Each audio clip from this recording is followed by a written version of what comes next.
Cyber నేరాలపై ప్రతి ఒక్కరు అవగాహన పెంచుకోవాలని శ్రీకాకుళం రూరల్ సిఐ పైడిపు నాయుడు అన్నారు. ఈ మేరకు శనివారం ఒక వీడియోను విడుదల చేశారు. సైబర్ నేరాలు బాగా పెరిగాయని, ఆన్లైన్ మోసాలు ఎక్కువగా జరుగుతున్నాయని అన్నారు. నేను మీ శ్రీకాకుళం రూరల్ సిఐని. నా పేరు పైడిపు నాయుడు. అందరికీ నమస్కారం. ముఖ్యంగా మామూలుగా జరిగిన దొంగతనాల కంటే ఈ సైబర్ క్రైమ్లో ఎక్కువ నేరాలు జరుగుతున్నాయి, డబ్బులు కూడా ఎక్కువ పోతున్నాయి. గత సంవత్సరం చూసుకున్నట్టయితే దేశం మొత్తం మీద 22,786 కోట్ల డబ్బుల్ని సైబర్ క్రైమ్ ఫ్రాడిస్టర్ తీసుకోవడం జరిగింది. మామూలు ప్రాపర్టీ కానీ చూసుకున్నట్టయితే దానికి 10 రెట్లు ఎక్కువైపోతుంది. అందువల్ల అందరూ కూడా సైబర్ క్రైమ్ పట్ల జాగ్రత్తగా ఉండాలి.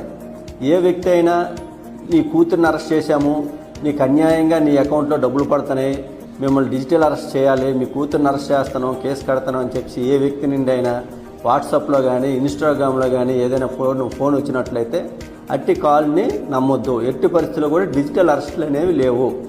అదేవిధంగా అనవసరంగా వచ్చిన లింకుల్ని ఎవరు కూడా ప్రెస్ చేయొద్దు. ఆ విధంగా ప్రెస్ చేసినట్లయితే మన తాలూకు పర్సనల్ డేటా అంతా కూడా దానికి వెళ్ళిపోయి వాళ్ళు మనం బ్లేమ్ చేయడానికి అవకాశం ఉంటుంది.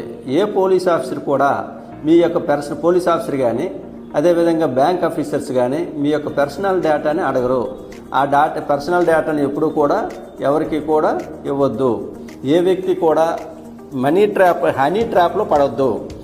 ఒక యంగ్ గర్ల్ని డీపీగా పెట్టి చాట్ చేసి ఆ తర్వాత దాన్ని పెట్టుకొని న్యూడ్గా వీడియో రికార్డ్ చేసి ఆ వీడియో రికార్డ్ చేసిన తర్వాత మనల్ని బ్లాక్మెయిల్ చేస్తారు. కాబట్టి ఎట్టి పరిస్థితుల్లో కూడా హనీ ట్రాప్ని నమ్మొద్దు, హనీ ట్రాప్లో పడవద్దు.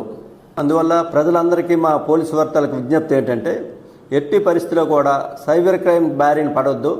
ఒకవేళ పొరపాటున సైబర్ క్రైమ్ బారి పడినా 1930 కాల్ చేయండి. కాల్ చేసినట్లయితే దాని మీద మీకు డబ్బులు కానీ పోయినట్లయితే దాన్ని జప్తు చేయడం ఇమీడియట్గా జప్తు చేయడం జరుగుతుంది. ఆ విధంగా మనకు కొంత న్యాయం జరగడానికి అవకాశం ఉంటుంది.